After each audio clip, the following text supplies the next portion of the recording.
Hello दोस्तों, आपके अपने यूट्यूब चैनल स्टडी विथ माधुरी में स्वागत है। आज हम गौरव सर के द्वारा जो 24 अप्रैल को करंट अफेयर्स करवाया गया था उसका क्विक रिवीजन करेंगे। तो आज का जो पहला क्वेश्चन है वो है, हाल ही में दुनिया के पहले थोरियम मोल्टेन सॉल्ट परमाणु रिएक्टर को किसने प्रारंभ किया है? तो इसका उत्तर है चीन ने।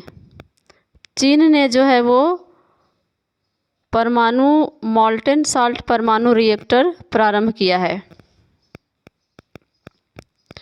अब है, थोरियम आधारित विश्व का पहला परमाणु रिएक्टर चीन में लगा। ये इसका जो क्षमता है वो 2 मेगावाट का है।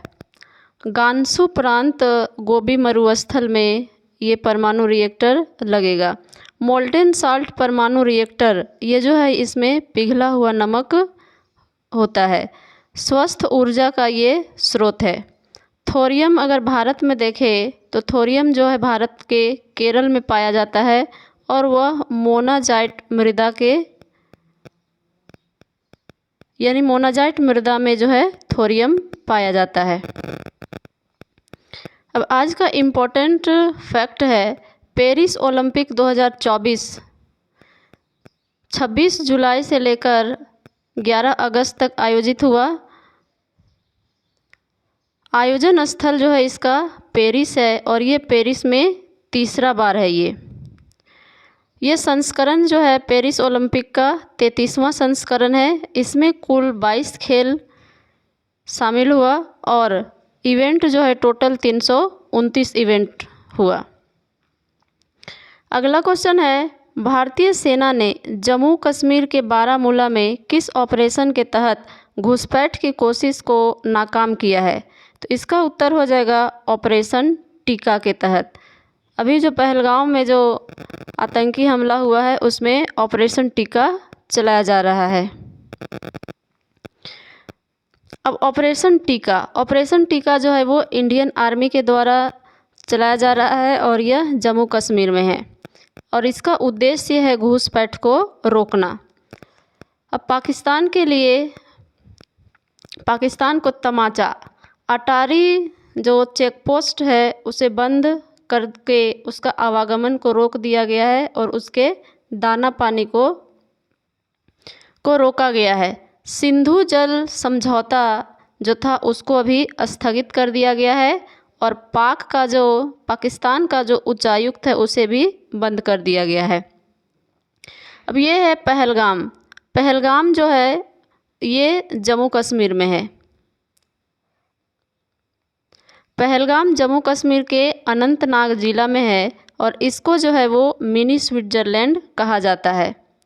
ये जो घटना है पहलगाम वाली घटना वो 22 अप्रैल को घटी है। अब है सिंधु जल समझौता जो है वो 1960 में हुआ और इसकी मध्यस्थता विश्व बैंक के द्वारा की गई है। इंडिया और पाकिस्तान के बीच ये समझौता किया गया है। अब हम लोग देखेंगे कि यहाँ जो जम्मू कश्मीर में जो 5 नदियाँ हैं, 6 नदियाँ, ये है इधर से सिंधु, झेलम और चिनाब। इन 3 नदियों का जो जल है इसका 80% भाग पाकिस्तान यूज करता है और 20% भाग इंडिया। और इधर का 3 नदी जो है रावी, ब्यास और सतलज, इन 3 नदियों का जो जल है इसका 80% भाग इंडिया यूज करता है और 20% भाग पाकिस्तान। अब इसमें जो है वो 5 तमाचे में जो है वो भारत का वीज़ा यानी जो भी लोग पाकिस्तान के पास वीज़ा था जिन लोगों के पास उसको भारत ने रद्द कर दिया है। राजनयिक को यानी पाकिस्तान का जो राजनयिक भारत में था उसे 48 घंटे के अंदर भारत छोड़ने का निर्देश दिया गया है। आज का वेरी इम्पोर्टेंट फैक्ट है, ऑपरेशन ब्रह्मा चलाया गया था म्यांमार में, ऑपरेशन अजय चलाया गया इजराइल में, ऑपरेशन दोस्ती तुर्की और सीरिया का जो युद्ध हुआ था उस समय, पेरिस ओलंपिक में 4 नए खेलों को शामिल किया गया है और वो 4 नया खेल है ब्रेकिंग, स्केटबोर्डिंग, क्लाइंबिंग और सर्फिंग। इसका जो शुभंकर है, पेरिस ओलंपिक का शुभंकर था फ्रीज, और फ्रीज जो है वो एक प्रकार का टोपी है। फ्रीज का रंग है, 3 कलर है इसमें, सफ़ेद, नीला और लाल।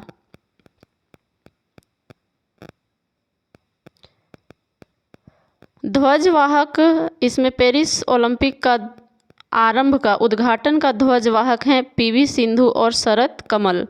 सेफ डी मिशन का प्रमुख हैं गगन नारंग। अगला क्वेश्चन है, अमित शाह द्वारा लॉन्च हेल्ड पहल का संबंध किससे है? हेल्ड पहल का संबंध किससे है? तो इसका उत्तर है स्वस्थ लीवर शिक्षा से। अब है हेल्ड का जो यहाँ हेल्ड को लॉन्च किया गया है गृह मंत्रालय के द्वारा। अब इसमें H4 है यहाँ पर हिपेट, और हिपेट का संबंध होता है लीवर से। लीवर का अध्ययन हिपेटोलॉजी कहलाता है। लीवर जो है वो सबसे बड़ी ग्रंथि है और सबसे बड़ा आंतरिक अंग भी है लीवर। विटामिन ए का संश्लेषण लीवर में होता है और शरीर की प्रयोगशाला के रूप में जाना जाता है लीवर को। डिटॉक्सिफिकेशन का काम भी लीवर करता है। लीवर में पित्तरस का निर्माण होता है और ये पित्तरस जो है जाकर पित्ताशय में जमा होता है। पित्तरस का काम है वसा का इमल्सीकरण करना। अगर लीवर में सूजन हो जाता है तो उसको हम लोग हिपेटाइटिस कहते हैं। अब आज का VVI क्वेश्चन है, पेरिस ओलंपिक समापन समारोह का ध्वजवाहक जो है वो PR सजेश और मनु भाकर थे। मुख्य प्रायोजक है अडानी। सबसे युवा रेफरी साई अशोक जो बॉक्सिंग के खिलाड़ी हैं। ओलंपिक ऑर्डर का जो पुरस्कार है वो अभिनव बिंद्रा को दिया गया, जिन्होंने इसमें गोल्ड मेडल जीता है, और अभिनव बिंद्रा का संबंध शूटिंग से है। सबसे उम्रदराज खिलाड़ी रहे रोहन बोपन्ना। अगला क्वेश्चन है, RBI ने किस उम्र के नाबालिगों को स्वतंत्र रूप से बचत और सावधि जमा खाते खोलने का और संचालित करने की अनुमति दे दी है? तो इसका उत्तर होगा 10 या 10 साल से अधिक। पेरिस ओलंपिक का जो आयोजन हुआ उसमें भारत ने कुल 6 पदक जीता। गोल्ड 0 रहा, 1 सिल्वर नीरज चोपड़ा ने जीता और 5 ब्रोंज। पदक रैंक में भारत 71वें स्थान पर रहा। शीर्ष रैंक USA का है। सिल्वर मेडल जीतने वाले खिलाड़ी हैं इसमें नीरज चोपड़ा, जिसका संबंध भाला फेंक से है। अगला क्वेश्चन है, पूर्वोत्तर भारत के बुद्ध धर्म एवं संस्कृति पर अंतर्राष्ट्रीय सम्मेलन कहाँ हुआ है? तो उत्तर हो जाएगा इसका नामसाई, अरुणाचल प्रदेश में। अरुणाचल प्रदेश के CM है पेमा खांडू।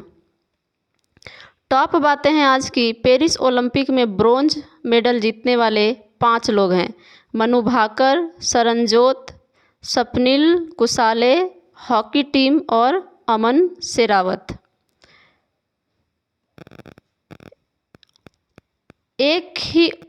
एक ओलंपिक में 2 पदक जीतने वाली पहली महिला निशानेबाज जो है वो है मनु भाकर।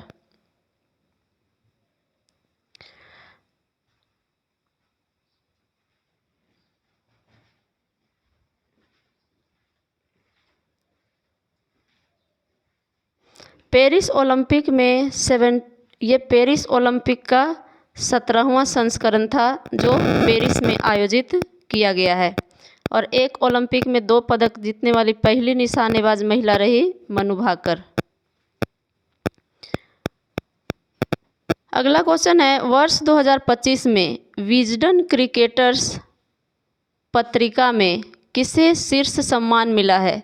तो उत्तर हो जाएगा इसका जसप्रीत बुमराह और स्मृति मंधाना को। विजडन पुरस्कार जो है वो क्रिकेट का बाइबल कहलाता है। Jasprit Bumrah T20 world cup में मैन ऑफ द सीरीज का खिताब इन्हें ही दिया गया। T20 वर्ल्ड कप का आयोजन USA और वेस्ट इंडीज़ में किया गया था WPL के सेकंड संस्करण में RCB की कप्तान रही थी स्मृति मंधाना, और इसलिए इन्हें इस पुरस्कार के लिए चुना गया। स्मृति मंधाना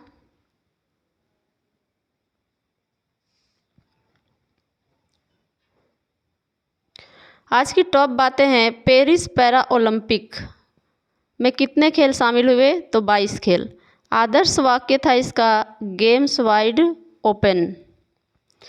प्रतीक चिन्ह था इसका एगिटोस। ध्वजवाहक रहे भाग्यश्री और सुमित। सेफ डी मिशन रहा इसका सत्य प्रकाश सांगवान।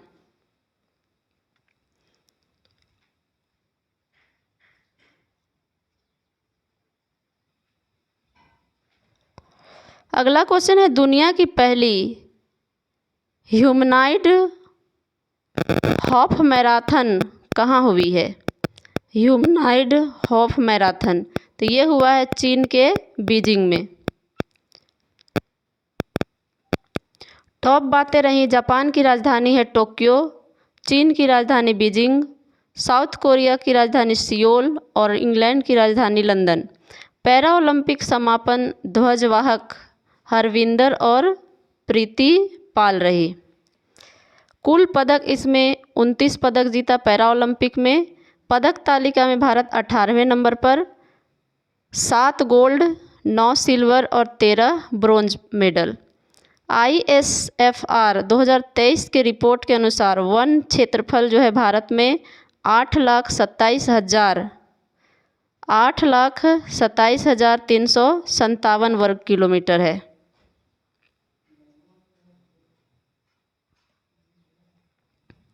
आठ लाख 27,357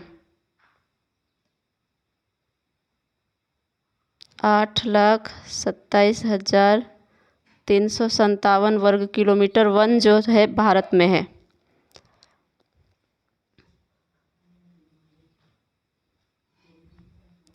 अगला क्वेश्चन है, 24 अप्रैल 2025 को प्रधानमंत्री नरेंद्र मोदी राष्ट्रीय पंचायती राज दिवस समारोह को कहाँ संबोधित करेंगे? इसका उत्तर है बिहार। बिहार में जो है मोदी जी पंचायती राज दिवस के अवसर पर वहाँ पर संबोधित करेंगे सभा को। 24 अप्रैल को राष्ट्रीय पंचायती राज दिवस मनाया जाता है। ये शुरू हुआ है 73वां संविधान संशोधन 1992 का संबंध जो है वो पंचायती राज से है। 24 अप्रैल 1993 को यह लागू हुआ, तब से 24 अप्रैल को पंचायती राज दिवस मनाया जाता है। और इसके तहत संविधान में भाग 9 को और अनुसूची 11 को जोड़ा गया। समारोह जो है ये होगा बिहार के मधुबनी में 24 अप्रैल 1973 का संबंध जो है वो केशवानंद भारती केस से है। इसमें जो है वो 13 जजों की बेंच बैठी थी। संविधान की मूल ढांचा का बात इस केशवानंद भारती केस में किया गया था और प्रस्तावना का जो है सबसे पहले यानी प्रस्तावना संविधान का अंग है, इसी बैठक में कहा गया था। आज का टॉप बात है, ISFR रिपोर्ट 2023 के अनुसार कुल वन जो है भारत में है 21.76%। 21.76% वन और वृक्ष दोनों मिला करके पूछे तो 25.17%। सिर्फ वृक्ष का पूछे तो 3.41%। वन प्लस वृक्ष सर्वाधिक वृद्धि हुआ है 1445 वर्ग किलोमीटर। सर्वाधिक वृद्धि वन और वृक्ष दोनों को मिला करके हुआ है वो है छत्तीसगढ़ राज्य में। वन की वृद्धि सबसे ज़्यादा हुआ है मिजोरम में। वन वृद्धि सर्वाधिक हुआ है मिजोरम में। वन प्लस वृक्ष की कमी हुई है मध्य प्रदेश में। सर्वाधिक वन पूछ लिया जाए किस राज्य में है तो वो है मध्य प्रदेश में। सर्वाधिक वन अगर प्रतिशत के अनुसार पूछे तो वो है लक्षद्वीप में। कुल कार्बन स्टॉक जो है भारत में 7,285 मिलियन टन है। अगला क्वेश्चन है, पुरावशेषों का ग्राम स्तरीय सर्वेक्षण पूरा करने वाला पहला राज्य कौन बनेगा? तो ये हो जाएगा कर्नाटक। ये पहला राज्य जो है वो कर्नाटक बनेगा। खोंगजोंग दिवस जो है वो 23 अप्रैल को मनाया गया मणिपुर में। T20 पुरुष वर्ल्ड कप 2024 का ये 9वां संस्करण हुआ। मेज़बानी किया USA और वेस्ट इंडीज़ ने। विजेता टीम रहा भारत और भारत ने 176 रन बनाया। उप विजेता रहा साउथ अफ्रीका। लास्ट क्वेश्चन है, 7वीं पीढ़ी की कृत्रिम बुद्धिमत्ता चिप आयरनवुड। कृत्रिम बुद्धिमत्ता चिप आयरनवुड किसने लॉन्च किया है? इसको लॉन्च किया है गूगल ने।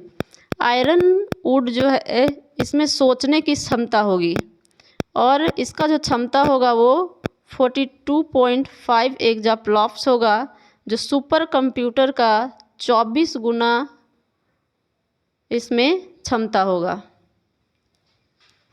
आज के लिए इतना ही। हम मिलेंगे आपसे नेक्स्ट वीडियो में। Thank you.